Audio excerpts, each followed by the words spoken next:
हाँ hello guys, जय जगन्नाथ। मैं उड़ीसा से हूँ। मैं चेन्नई में था, काम कर रहा था। एक बात यही कि एक माँ जो है ट्रेन में जो बैठा है, देखो वो साउंड कर रहा है। उसका बेटी जो है वो नाच रहा है और कुछ गाना गा रहा है। तो आज का डेट में जो माँ होता है, पापा होता है, बेटी लोग को कहावत में है, गवर्नमेंट ने बोला है बेटी बचाओ बेटी पढ़ाओ, ऐसा बोला है। देखो ये जो बच्चा लोग को ऐसा मामा पपी लोग आके ट्रेन में वो लोग को नचाएंगे, पैसा कमाएंगे, तो ये लोग क्या करेंगे, भविष्य में क्या करेंगे। देखो वो जो जैसा कर रहा है ना, तो यह कहाँ का नियम है। गवर्नमेंट को मैं रिक्वेस्ट कर रहा हूँ, ऐसे ऐसे बच्चा लोग को कहाँ गवर्नमेंट स्कूल में पढ़ाई करना चाहिए।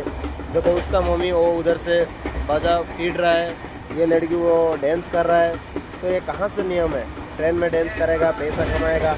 पैसा तो हर चीज़ में भी कमा सकता है, लेकिन ऐसा कैसा हो सकता है भाई।